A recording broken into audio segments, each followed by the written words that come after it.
अभिवादन स्वीकार करें रामचंद्र मौर्य का। हमारे चैनल में आपका स्वागत है। आज हम चर्चा करेंगे उत्तर प्रदेश चुनाव पर। पूर्वी उत्तर प्रदेश में प्रधानमंत्री की 6 रैलियां हो चुकी हैं पिछले कुछ सप्ताह में। इसी प्रकार से समाजवादी पार्टी विजय यात्रा निकाल करके यह संदेश देना चाहती है कि ओबीसी दलित का गठजोड़ करके वही सत्ता में आ रही है। तीसरी तरफ प्रियंका गांधी भी पूरी ताकत लगा रही है और एक के बाद एक घोषणाएं कर रही है। कांग्रेस की जमीन बहुत पहले खिसक चुकी है उत्तर प्रदेश से। लगभग 30 साल पहले उसकी जमीन थी, लेकिन उसके बाद से जब से मंडल कमंडल और ओबीसी राजनीति अस्तित्व में आई है, तब से कांग्रेस उत्तर प्रदेश में जीरो है। जीरो का मतलब कि 6% वोट बैंक उसके पास आज हैं। अब इस 6% वोट बैंक को कांग्रेस कैसे आगे बढ़ा सकती है, कैसे अपने मतदाताओं को लुभा सकती है, उसके लिए प्रियंका गांधी पूरी ताकत लगा रही है। कभी महिलाओं को 40% आरक्षण देने की बात करती हैं टिकटों में, कभी स्कूटी देने की, मोबाइल देने की। इस तरह से तमाम लोक लुभावन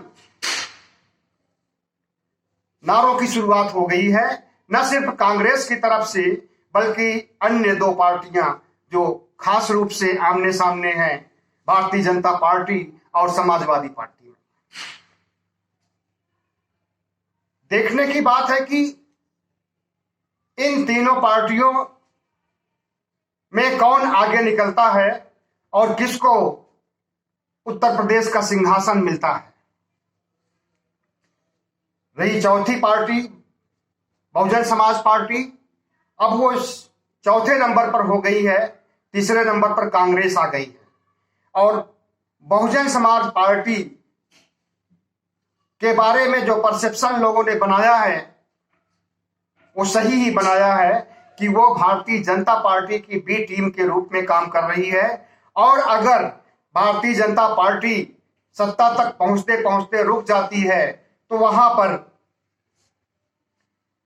बहुजन समाज पार्टी काम करेगी और बार्गेनिंग करेगी और मुख्यमंत्री बनने का दावा करेगी। इसीलिए वो कांग्रेस क्या भारतीय जनता पार्टी के खिलाफ कुछ बोल नहीं सकती है। और बगैर भारतीय जनता पार्टी के खिलाफ बोले वोटों का ध्रुवीकरण नहीं हो सकता है। न तो दलित वोट आएंगे, न तो ओबीसी वोट आएंगे, और न ऊंची जातियों के। ऊंची जातियों के का मतलब मायावती का निगाह सिर्फ ब्राह्मण वोटों पर है। और ब्राह्मण वोटों की संख्या कितना है उत्तर प्रदेश में? 10 से 11%।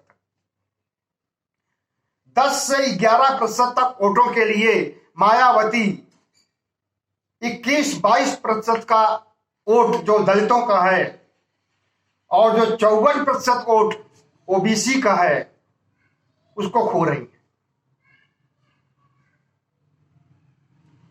मतलब जय भीम से शुरू होकर के और जय श्री राम तक का सफर क्या मायावती को कामयाबी दिला पाएगा?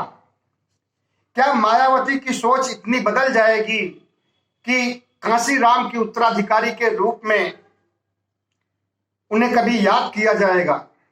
क्या कांसी राम के नाम पर एक बदनुमा धब्बा नहीं लगा रही है मायावती?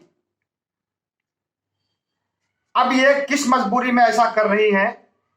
उनकी पार्टी की तरफ से कोई जोश खरोश नहीं है, कोई प्रचार नहीं है, कोई यात्रा नहीं है, कोई गतिविधियां नहीं है, बल्कि जो उनकी पार्टी में नेता हैं, कद्दावर नेता भी, वो सब भाग करके समाजवादी पार्टी ज्वाइन कर रहे हैं। समाजवादी पार्टी सही समय पर सही निशाना लगाती है और उस निशाने से भारतीय जनता पार्टी घायल होती है। ओम प्रकाश राजभर को लीजिए, चुनाव का माहौल शुरू होने के 6 महीने पहले से ही गोदी मीडिया और सोशल मीडिया क्या, बीजेपी का आईटी सेल राजभर को भारतीय जनता पार्टी का हिस्सा बता रही थी और उनको शामिल होने के लिए इंतजार कर रही थी। लेकिन राजभर ने जो शर्तें रखी भारतीय जनता पार्टी के सामने, उन शर्तों को सिरे से नकार दिया मोदी जी ने। पहली शर्त तो यही थी कि ओबीसी जनगणना कराई जाए और इसी साल से 2021 से ही कराई जाए। 10 साल तक यानी 2031 तक हम इंतजार नहीं करेंगे। इसको मानने से मोदी जी ने इनकार कर दिया।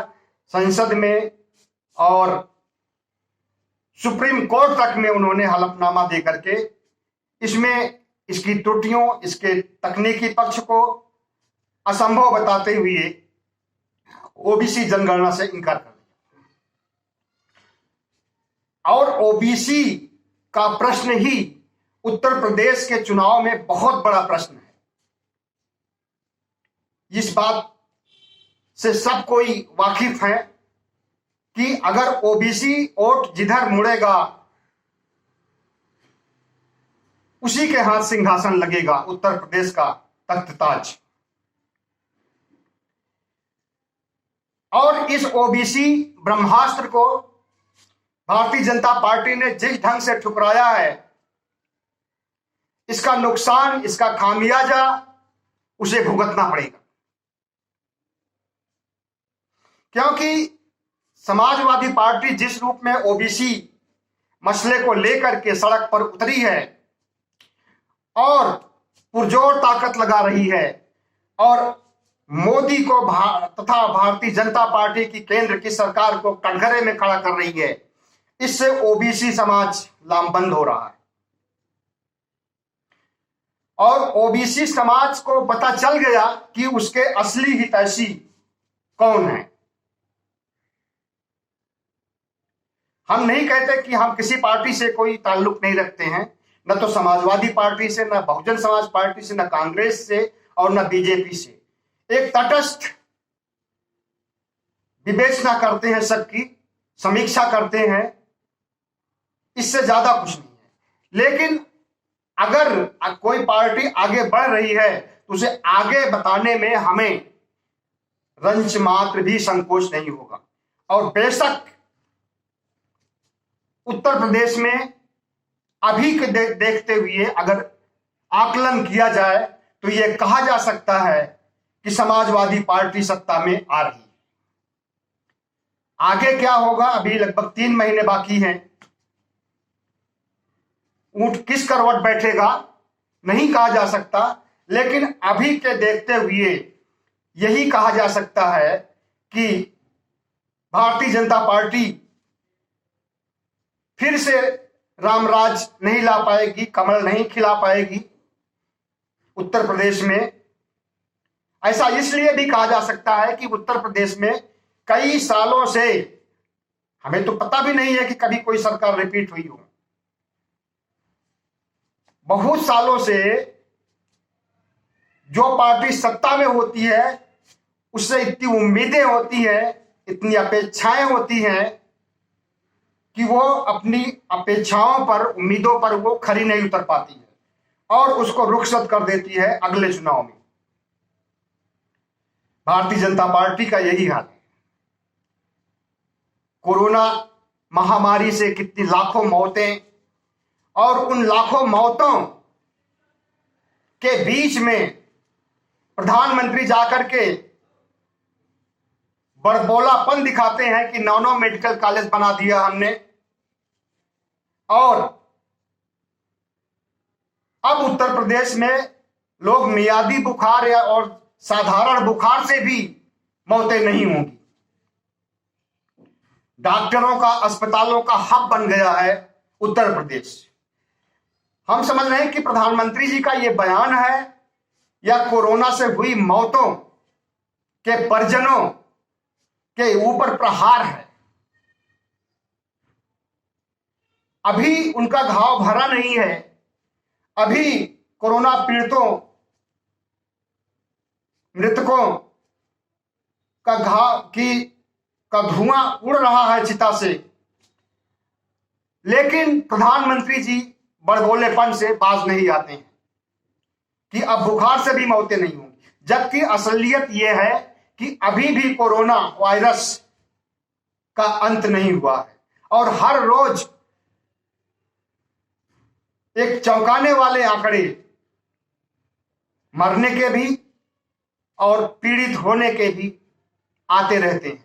उतार चढ़ाव लगा रहता है। कब ये तीसरी लहर आ जाए या कब कोरोना वायरस का दूसरा रूप डेल्टा प्लस वेरिएंट हमला कर दे, कुछ नहीं कहा जा सकता। ऐसे में अगर प्रधानमंत्री 9 मेडिकल कॉलेजों का उद्घाटन या शिलान्यास करके यह दिखाना चाहते हैं कि उत्तर प्रदेश स्वास्थ्य की दृष्टि से सशक्त हो गया है और अब यहां कोई बीमारी से कोई मौत नहीं होगी, यह एक जुमला के अलावा और कुछ नहीं है। जैसे कि हजारों जुमले पहले प्रधानमंत्री दे चुके हैं, उसी में एक जुमला और शामिल हो गया है। उत्तर प्रदेश चुनाव में प्रधानमंत्री की 6 यात्राएं हो चुकी हैं और अभी आखिरी यात्रा में उन्होंने जो कुछ भी कहा वो इन्हीं अस्पतालों को लेकर के कहा। इतनी हड़बड़ी में अस्पताल बनाए गए कि जब कोरोना से मौतें हो रही थी तो उस समय अस्पताल और बेड नहीं थे, और अभी कुछ महीने हुए कि भरमार हो गया मेडिकल कॉलेज की भी और अस्पतालों की भी और बेड्स की भी। इतना ज्यादा भरमार हो गया, हब हो गया। प्रधानमंत्री का कहना है कि स्वास्थ्य का हब बन गया है उत्तर प्रदेश। शायद हब का मतलब समझते नहीं है कि क्या होता है, लेकिन हम समझाना भी नहीं चाहेंगे। लेकिन एक जिम्मेदार प्रधानमंत्री को जो संवैधानिक पद पर बैठा है, उसे कोई हक नहीं है कि कोरोना पीड़ितों से हुई मौतों के परिजनों को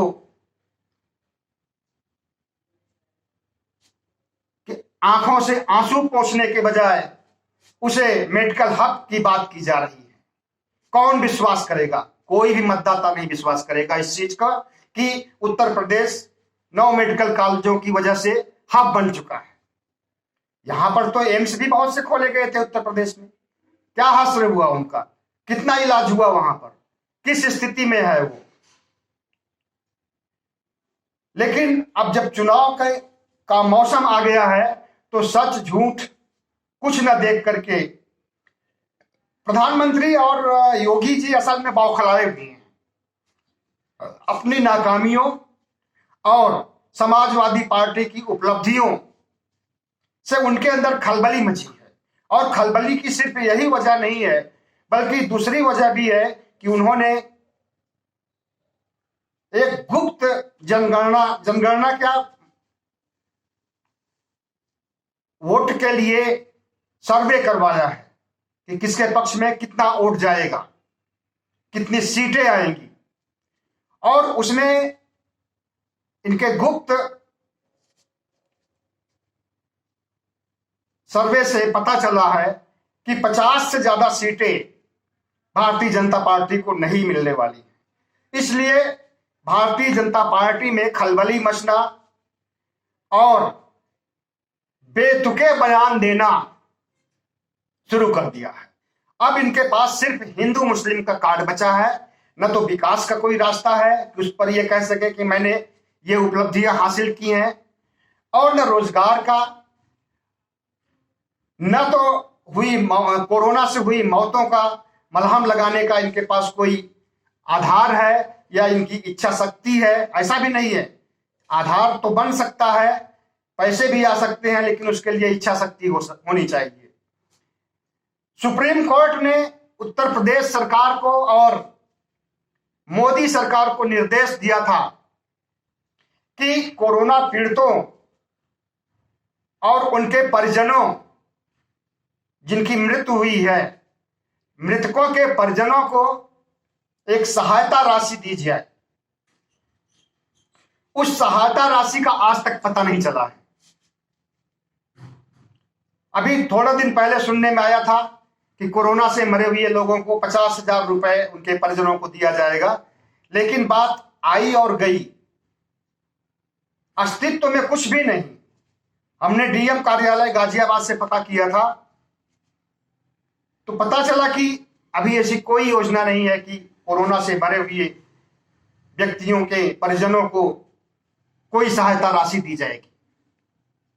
तो ये हाल है भारतीय जनता पार्टी उत्तर प्रदेश इकाई का। जब सफलता नहीं है, असफलता ही असफलता चारों तरफ है, तो ऐसे में कैसे उम्मीद कर सकते हैं कि उनकी सरकार फिर से बन सकती है। दूसरे, अंदर घमासान मचा हुआ है, भारतीय जनता पार्टी के अंदर घमासान मचा हुआ है, और उस घमासान में कोई और नहीं बल्कि मोदी और योगी हैं। योगी चाहते हैं कि उनका ब्राह्मणवाद, उनका मनुवाद जैसे 4.5-5 साल से चलता रहा है वैसे चलता रहे, फलता फूलता रहे, पब्लिक को ठोक देने की आजादी मिली रहे। लेकिन मोदी चाहते हैं कि ओबीसी का कोई बंदा सामने ला करके उसको ओबीसी का वोट हासिल किया जाए, और उसमें पार्टी के अंदर सिर्फ 2 ही चेहरे हैं, केशव प्रसाद मौर्य और स्वामी प्रसाद मौर्य। लेकिन अब इन दोनों चेहरों को जब इनके साथ होना चाहिए, तो जो घमासान अंदर का मचा हुआ है उसकी वजह से स्वामी प्रसाद मौर्य और केशव प्रसाद मौर्य एक अज्ञातवास में चले गए। अज्ञातवास इसलिए कि अगर मोदी के पक्ष में होते, केशव प्रसाद मौर्य अगर मोदी के फेवर में होते, मोदी के साथ होते, मोदी की बातें मानते होते, तो अभी जो मोदी जी आए हुए थे, जब उन्होंने उत्तर प्रदेश को मेडिकल हब का दर्जा दिया था, उस समय केशव प्रसाद मौर्य को मोदी के साथ होना चाहिए था। लेकिन न तो केशव प्रसाद मौर्य थे, न स्वामी प्रसाद मौर्य थे, और वो बगैर किसी ओबीसी के नेता के बगैर ही समाजवादी पार्टी की हंसी उड़ाते हुए, मखौल उड़ाते हुए कि इनका भ्रष्टाचार का साइकिल चलता रहा है और वो भ्रष्टाचार का साइकिल अब नहीं चल पाएगा। तम ऐसी बातें करते हैं मोदी जी, जो कि एक प्रधानमंत्री को नहीं करना चाहिए, और इससे जो है एक शर्मिंदगी महसूस होती है बुद्धिजीवी वर्ग को, आम आदमी को, एक समझदार तबके को। लेकिन वो है कि समय समय पर अपनी असली औकात दिखा ही जाते हैं और कुछ न कुछ ऐसा बोल जाते हैं जिसका कि देश से, समाज से, राष्ट्र से कोई ताल्लुक नहीं, सिर्फ वो हवाई बातें होती हैं। प्रधानमंत्री जी, अभी समय है, अगर आप ओबीसी जनगणना को करवाने के लिए राजी हो जाएं, तो संभवतः आपकी सरकार आ सकती है, क्योंकि 54% ओबीसी जिस तरफ बटन दबाएगा उसी तरफ उत्तर प्रदेश का सिंहासन झुक जाएगा, और उस सिंहासन का अधिकारी वही होगा जो ओबीसी जनगणना की बात को मानेगा। और अगर आप ऐसा नहीं कर सकते हैं, सुप्रीम कोर्ट में दिए हुए बयान को वापस नहीं ले सकते हैं, तो समझ लीजिए कि समाजवादी पार्टी के अखिलेश यादव को की तख्तपोशी से कोई रोक नहीं सकता है। ओबीसी समाज उत्तर प्रदेश में बहुत बड़ी शक्ति है, बिहार में भी बहुत बड़ी शक्ति है, मध्य प्रदेश में भी बहुत बड़ी शक्ति है। और इस शक्ति को जब ये जागरूक हो चुकी है अपने अधिकारों के प्रति, अपने कर्तव्यों के प्रति, अपनी प्रतिबद्धताओं के प्रति, तो इसको आप दबा नहीं सकते हैं और इसकी आवाज को आप थाम नहीं सकते हैं। मोदी जी और योगी जी, अगर आप चाहते हैं कि उत्तर प्रदेश में आपकी फिर से सरकार बने, तो अपनी आत्मसमीक्षा कीजिए और क्या क्या कमियां रही हैं उस पर ध्यान दीजिए। अभी समय है, लेकिन थोड़े समय में वो समय भी निकल जाएगा, क्योंकि जब अखिलेश यादव का समझौता पश्चिमी उत्तर प्रदेश से हो जाएगा जयंत चौधरी से, तो उसके बाद आपकी हालत और खराब हो जाएगी, और वो होने ही वाला है। अभी कांग्रेस पार्टी लगी हुई है उनके पीछे, लेकिन कांग्रेस का कोई भविष्य न देख करके जयंत चौधरी इतने बेवकूफ नहीं है कि वो कांग्रेस का साथ देंगे 6% की वोट बैंक के वाली पार्टी को।